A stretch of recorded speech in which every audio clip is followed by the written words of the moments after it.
Hello, and thanks for tuning in to Powell Software's Welcome to the New Normal podcast series. Powell Software develops digital workplace solutions that improve the employee experience, helping companies write their own future of work thanks to the talent of their entire workforce. My name's Tony Todd from the Rumeur Publique agency in Paris. In this series, we've been speaking with business leaders, thinkers, visionaries, to explore the megatrends, the ecosystems and the technology that are shaping the way we live and the way we work as the economy recovers, we hope, and as we emerge into the new normal. Our guest today is Callum Williams. Callum Williams is the senior economics writer at The Economist. Last year, he wrote a book, The Classical School, which is the history of economic thought from the 17th through to the 20th century. Thank you very much for being with us today, Callum Williams. Thanks, Tony. Callum, in your research and in what you've seen, do you feel that we should be optimistic about the future of our economy? So I guess the first thing to say is the past 18 months has been very, very difficult for a large number of people across the world. There's no doubt about that. Recessions always hit people at the bottom hardest, but that was especially true last year. That said, I think there is reason to believe that we are moving towards a better world of work, one in which people are paid better, in which they have more autonomy over how they work, and one in which government policies are geared towards getting as many people into jobs as possible. How would you break down your analysis? What are the main areas, the main avenues of your thought on this? So I guess there are three, really. One is to do with working from home. One is to do with what I'm going to call bargaining power, so how much voice workers have in the workplace.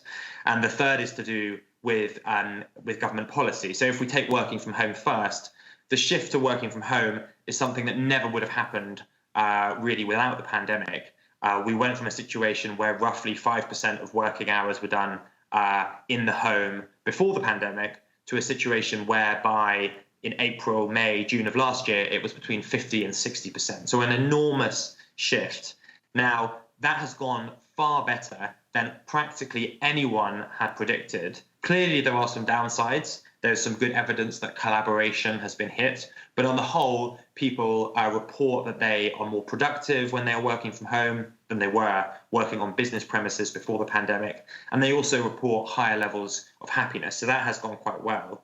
The second thing is, as I say, is to do with bargaining power, how much voice workers have in the workplace. I think there's good evidence that this has increased. The experience of the pandemic, where so many people were forced to continue working in public space, the bus drivers, the people who work in supermarkets, people who work in restaurants and so on, has made companies realize and made people and society at large realize the value that so many people bring to all of us. And I think what you're seeing now is that wages across much of the rich world, so France, the UK, the US, are now growing pretty strongly. And if you talk to companies now, there's far more emphasis on improving a quality of life and improving pay for their workers than there was after the financial crisis a decade ago or so. So I think there's improvement there also. And then the final thing really is to do with government policy, which has undergone somewhat of a revolution over the past 18 months. It sounds kind of weird to say, but before the pandemic, governments obviously did care about unemployment and employment, but often those objectives were sort of like superseded by other ones, such as controlling public debt, so austerity basically, or controlling inflation. You have seen a bit of a shift within how governments think about the economy during the pandemic, such that governments are willing to trade off high inflation or high public debt, at least in the short term, for lower unemployment. And I think that's pretty much a good thing. You talk the three main areas. The first one is working from home. My question here is that, working from home has not been an easy experience for everyone. I certainly know that I fit into this. When we started working from home, I was working 12 plus hours a day. And I know that a lot of office workers were doing the same. There were a lot of incidences of burnout, people having to juggle working from home with dealing with kids, looking after the house, etc. And of course, not everyone can work from home. So this working from home experiment didn't necessarily affect bus drivers, policemen, doctors and nurses, lorry drivers. And we've seen that big crisis in the UK, especially where there's an insufficiency of lorry drivers. There just aren't enough to satisfy the needs of consumers. So has working from home really been a positive experience for everyone? Everything you say is completely valid. So even in the most advanced economies, more than half of workers actually just can't work from home at all. They have to be physically somewhere in order to do their job. So already you're cutting out roughly half of the population. You're absolutely right also to point out that particularly during the lockdowns last year, some people found it far more difficult to work from home than others. So if you look at, for instance, at the experiences of men and women, female productivity last year was hampered by the fact that they were always the ones pretty much who had to assume the responsibilities of childcare and so on. I think, though, what we're seeing now is that these problems are slowly being ironed out. So obviously, in most countries, schools have been reopened for quite some time. So in theory, at least, the childcare burden is now somewhat lesser than it used to be. I think the other thing that's happened, which is very important, is that technology has improved. So in the early days of lockdown, I'm sure people remember that they had to, scrabble at the back of the cupboard to find a laptop. Their chair was uncomfortable and so on. What you've actually seen over the past year or so, if you look at the patent filings in the US, is an enormous explosion of new technologies that allow people to work from home more effectively. Companies also, of course, have invested very heavily in laptops and other forms of technology to make working from home a better and more productive experience. So although I agree with everything you've said, this wasn't something that benefited everybody equally. On the whole and on average, people have improved. And I think the improvements are going to continue to accumulate as people get used to this new way of working. Now, the second area of thought that you talked about was worker bargaining power, which is very interesting. Now, at university, I studied medieval history. And I remember from the studying the 14th century Black Death, and thank God the pandemic wasn't as serious as that. But in the aftermath of that, the serfs, the people down at the bottom of the ladder, suddenly found themselves with a lot more bargaining power, and that created a huge shift in the medieval economic model. Would you say that the shift that we're seeing now is going to be as important as that? Do you think that there's a similarity? Do you think that's a similarity worth investigating and looking at more deeply? I absolutely do. I mean, the similarity won't be, 100% as strong, obviously, for the reasons you say. The Black Death was really a once in a millennium event.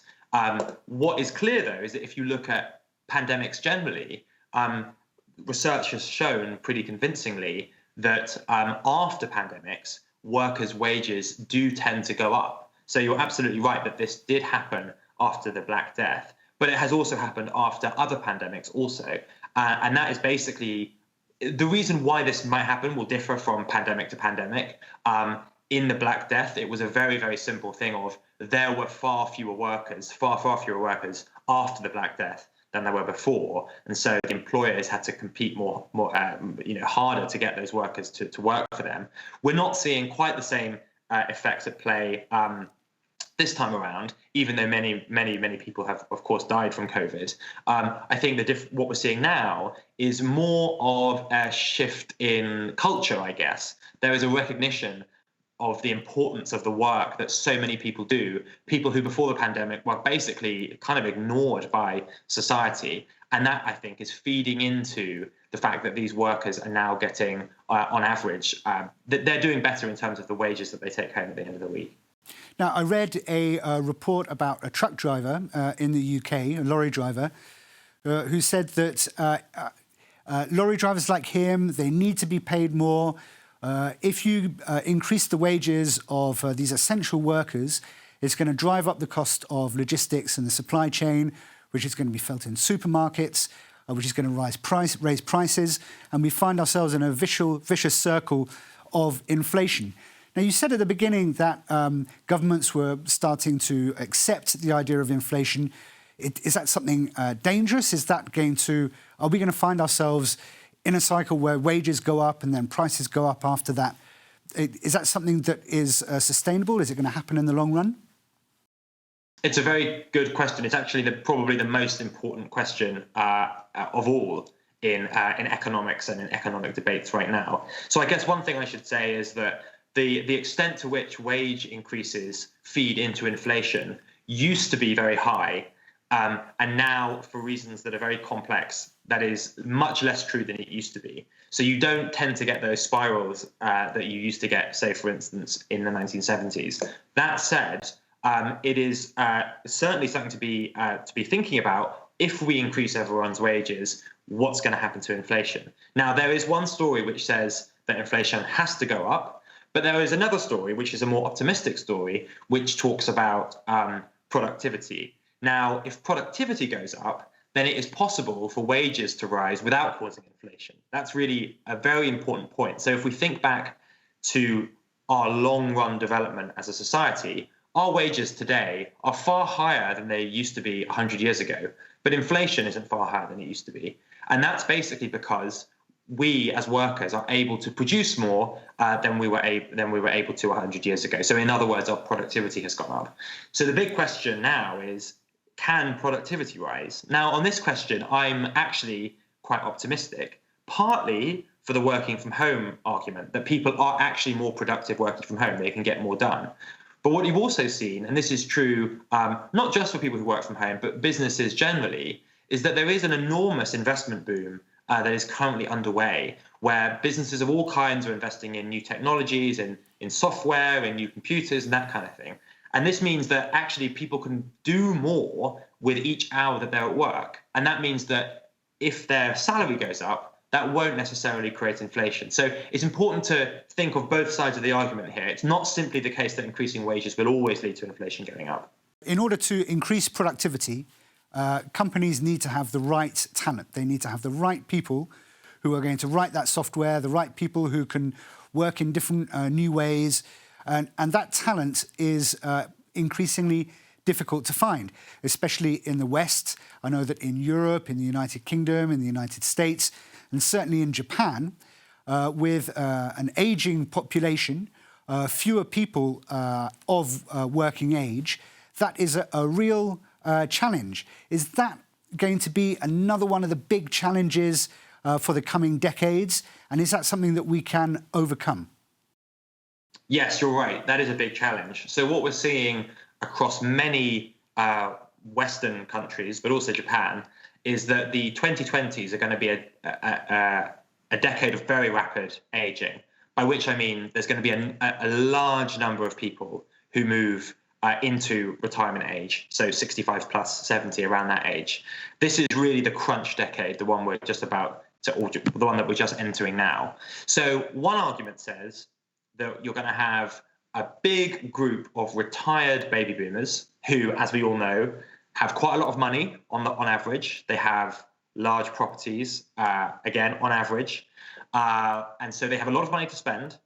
And that is going to run up against a smaller number of working age people. So there'll be this great wave of demand, this wave of money hitting the economy, but not that many people of working age to actually supply those services. And of course, if demand outstrips supply, then you could get inflation and all the other things that we've been discussing. That is one story, and that could happen. I think, though, it's important to remember the other side of this story, which is that I guess you could say that demography is not destiny. Just because someone turns 65 or just because someone turns 70 does not necessarily mean that they retire.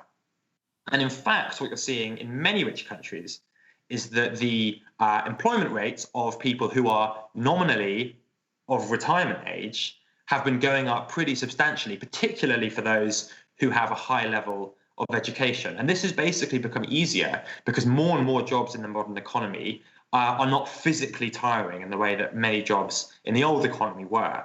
And so that I think what that means is that the question of the balance of demand versus supply as the population ages is not 100% clear. And in fact, it could mean that inflation doesn't take off to anywhere near the extent that some people are forecasting.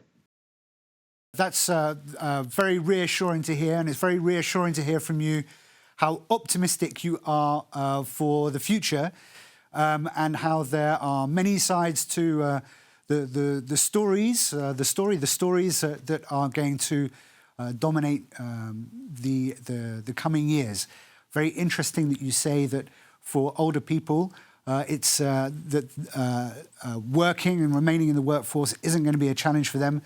And of course, that boils down to the technology in a lot of cases that are underpinning the way we work these days. Callum Williams, it's been a real pleasure speaking with you, and thank you so much for contributing to the conversation around the new normal. Thank you very much, Tony. Thanks again, Callum, and thanks to you for tuning in to this episode of Power Software's Welcome to the New Normal. We will be back with you in a couple of weeks' time with another video. We are on LinkedIn, we are on Twitter, we are on YouTube. Please subscribe to our channel. Please like, please share, and we look forward to seeing you next time. Bye.